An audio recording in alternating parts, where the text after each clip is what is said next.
E eu fiquei imaginando lá no céu Deus, o Espírito Santo que estava lá com Jesus. Jesus dizendo: Pai, vamos mandar o Espírito Santo a eles. Vamos mandar de volta.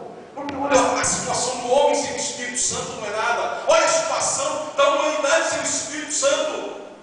E o Senhor falando: o homem ainda não merece a minha confiança, para que eu mande o Espírito Santo para lá.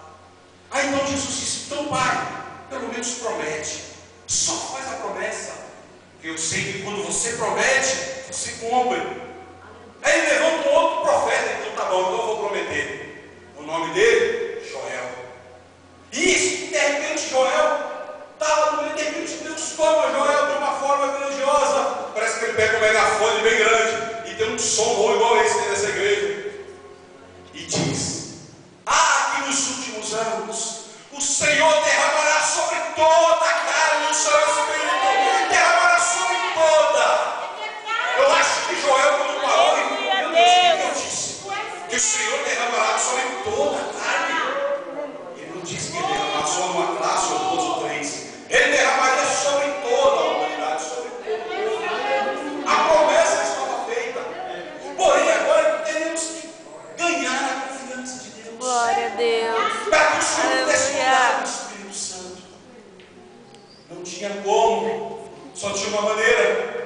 Era do filho dele tirar o manto de glória, porque ele é coroa de glória. Sem fazer homem e descer nessa terra e passar por todas as humilhações que o homem poderia passar. O nome dele é Jesus Cristo. Um dia Jesus está andando e está lá João Batista batizando as pessoas do Rio Jordão. João Batista era um profeta que falava a verdade. Ele não ficava analisando ninguém não. Ele chamava o pastor, as pessoas, era de cobra, era de víbora. Ele não analisava não, era um profeta que falava a realidade. Um dia está lá, João está pregando e as pessoas estão se convertendo e ele já está batizando. É assim que tem que ser. Um crente com João era assim: se converter, batizar e adorar a Deus. Não tinha meio termo. De repente vem Jesus voando, João olha, o coração dispara de João. Ele diz: eu batizo com água, mas aquele que vem ali, ele batiza com fogo e com o Espírito Santo. Ele batiza com fogo, ele desce a unção, é através dele, é o poder dele. Ele é maior do que eu não sou digno nem de Satanás. Era Jesus que vinha, e Jesus era tão humilde, irmãos. A humildade é a coisa mais linda do mundo. E ele diz: João batiza e batiza. Naquele momento que João: tá bom, Jesus, vou te batizar, batiza. Há um fenômeno lindo na terra dele. O Espírito em forma de pomba desce, e a voz que diz: este é o meu filho amado. Oh, aleluia! Deus de maravilhas, que obra maravilhosa de Jesus. Aleluia. E vai chegando o dia da crucificação. Ele Aleluia, Deus. faz uma ceia no cenáculo, só os discípulos, somente aqueles, os 12. Ele ia se despedir deles. Há uma tristeza dele, mas ele precisava fazer isso. De repente, ele está sentado, ceando junto com os seus discípulos, repartindo pão, repartindo vinho, tendo um momento de comunhão com eles, de intimidade. Eram os últimos dias, as últimas horas juntos. E ele faz uma promessa: vou vir que eu vá. E eu preciso ir para que venha um consolador. Aquele que vai te consolar no momento difícil. Aquele que vai te consolar no momento da prova. É aquele que vai sentar do seu lado. E a hora que você chorar, ele vai colher as suas lágrimas. Convém que eu vá, para que o Espírito Santo venha sobre vocês e sobre todo aquele que acreditar, aquele que tiver fé, aquele que se converter e acreditar. Ei, Jesus! É claro que os discípulos naquele momento ficam balanceados, porque eles estavam acostumados a ter o mestre do seu lado, ter aquele que resolvia todas as situações. Mas havia um momento de que ele precisava partir, e quem ia tomar conta da situação seriam os discípulos, que não seriam discípulos mais, sim, apóstolos. Seriam eles que iriam implantar a igreja. Mas para eles implantar a igreja, para eles ser homens de coragem, para ter algo que era diferente aos outros homens, Jesus precisava ir lá conversar com o Pai, para o Espírito Santo. Aleluia, Deus. Então o Espírito Santo precisava envolver os discípulos de uma maneira diferente, para dar ousadia a eles, para dar uma autoridade diferente. E naquele momento, ele se despede, faz essa promessa abençoada. Ele passa um momento difícil, a crucificação, ele é crucificado, ele resiste até o final, com coragem. Mas ao terceiro dia ele ressuscita, é ressuscitado ao terceiro dia. Durante 40 dias ele aparece aos discípulos, conversando com eles, mostrando seu corpo glorificado. Aleluia, Jesus. E é o momento de subir, reúne todos eles no monte, e se despede, e ele vai subindo. E as nuvens vão filmando. Ele vai subir aos céus. Aparece um anjo e diz: ei, o que vocês estão olhando? Este que foi um dia vai voltar. Ele foi, mas vai voltar. Oh Jesus, eu espero por isso. Eu creio nisso. Quando Jesus chega no céu, está lá o Pai e o Espírito Santo. Aleluia, Deus. Ele fala: Pai, abraça. Eu fiquei imaginando essa cena. O Espírito Santo se envolvendo com o Pai e o Filho. 33 anos sem se ver. 33 anos Jesus na terra. Aí chama o Pai e diz: Pai, mostra as mãos. Oh Pai, minhas mãos estão furadas. Lá embaixo, olha lá, Pai, tem um grupo de 120. São poucos que estão orando, mas são meus. Eu comprei. Pai, manda o Espírito para eles. São nossos, não são muitos, mas eles acreditam na gente. Eles acreditam. E Deus, durante 10 dias, fica olhando. Eu acho que é um ponto de interrogação na mente de Deus. Será que eu posso confiar? Será que eu posso enviar? Será que eu posso mandar o meu Espírito para o homem novamente? Será que eu posso ter uma comunhão novamente? Será que eu posso ter uma intimidade com o homem como eu nunca tive?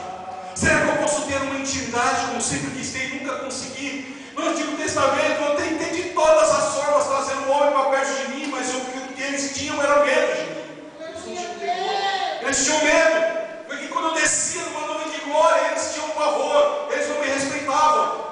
Eu queria que eles fossem um povo separado. Eu, quando separei o povo, eu queria que eles não comessem coisas imundas. Eu não queria que eles se misturassem com pessoas. Mas não é porque eu queria que eles fossem melhores, não. Porque eu queria que eles fossem diferentes. Eu queria que fosse um povo fiel.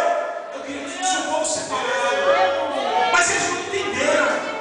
Mas Cristo disse: Pai, eu fui. Eu paguei um alto preço pela vida deles. Manda o Espírito Santo. Lá embaixo, 120 homens orando. Há um cenáculo. Eles estão clamando, estão pedindo, porque eles sabem que Jesus prometeu. Jesus prometeu.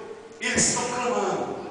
E Deus então diz: Espírito Santo, Pai, desce até os seres humanos, aqueles que foram lavados e remidos pelo sangue do meu filho. Desce lá. Lá embaixo está lá 120 orando.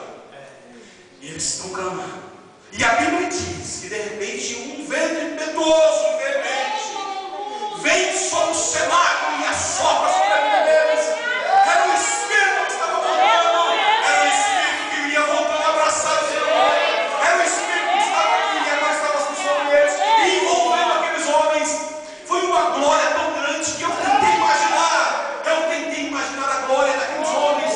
A Bíblia diz que eles começam a falar em línguas repartidas como de fogo, uma chama na sua mente, na sua cabeça. Aparecia. E aqueles homens começam a sentir algo que há muitos anos o homem não sentia. Era a alegria do Espírito. Era a alegria de ter Deus de volta dentro de si. Era a alegria de sentir uma presença de que o homem não sentia mais. Quantos de nós pelas provas? Quantos de nós pelas lutas? Às vezes deixamos de sentir a presença de Deus e começamos a nos congelar espiritualmente. Começamos a esfriar o inimigo trabalharia. Tenta jogar uma frieza espiritual no nosso coração. Tenta colocar uma frieza espiritual sobre as nossas vidas, para que a gente se torne uma pedra de gelo. Que a gente não consiga sentir a presença de Deus. O nosso Deus, Ele é um fogo. A chama do Espírito está sobre a sua vida. E dentro de ti sentir. Aleluia. Quando aqueles homens são caídos pelo poder. Aleluia.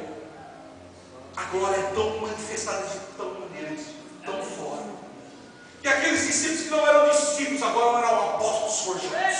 Aleluia. Preparados para implantar a igreja. E aqui eu digo para vocês: se hoje você está aqui, eu estou aqui, irmãos, quando é implantada a igreja, quando os apóstolos começam a implantar a igreja, do primeiro século depois de Cristo, segundo, terceiro, quarto e quinto, houve uma perseguição tão grande para a igreja. Houve uma perseguição tão grande. Deixa eu lhe falar um pouquinho dessa história. Os homens tinham o Espírito Santo e eles falavam e anunciavam a palavra. Só que havia uma cúpula romana que perseguia os cristãos. Havia uma arena bem grande. Os romanos enchiam essa arena de pessoas e se sentavam mais de 10, 15 mil pessoas, capturavam alguns cristãos e colocavam no meio. E um deles dizia: negue ao seu Cristo agora.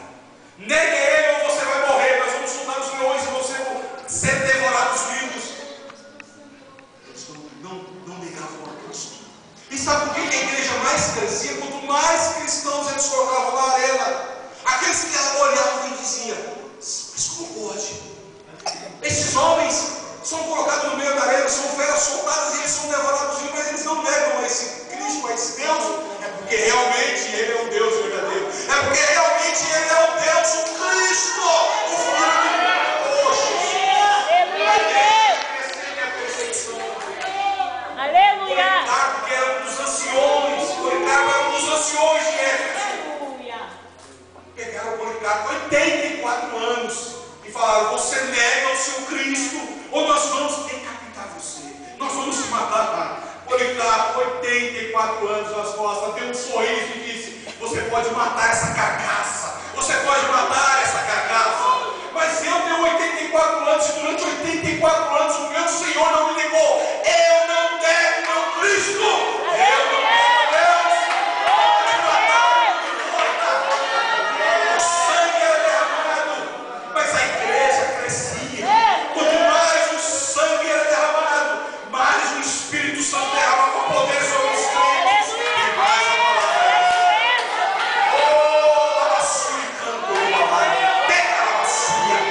Não importava se tinha férias, não importava se saíam arrastados, amigos chamados mártires cristãos. Aqueles que leram sabem disso.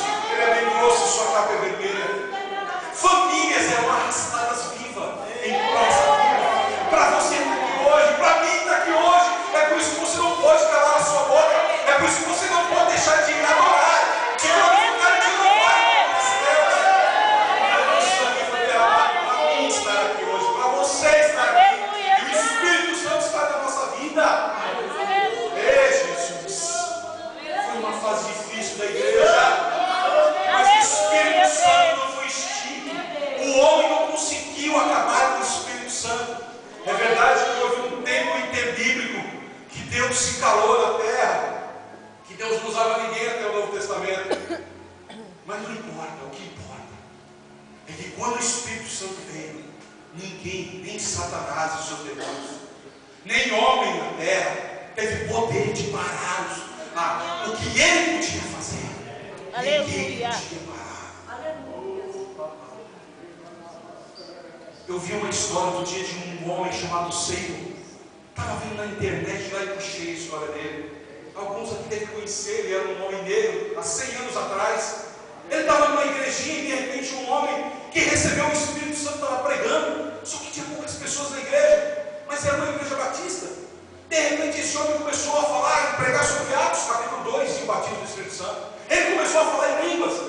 Foi um escândalo na igreja. Os poucos membros saíram da porta e disse para o pastor: olha, você sai daqui, ou você vai embora, ou o seu ministério vai ser acabado. Seymour era um garotinho negro, pequeno ainda.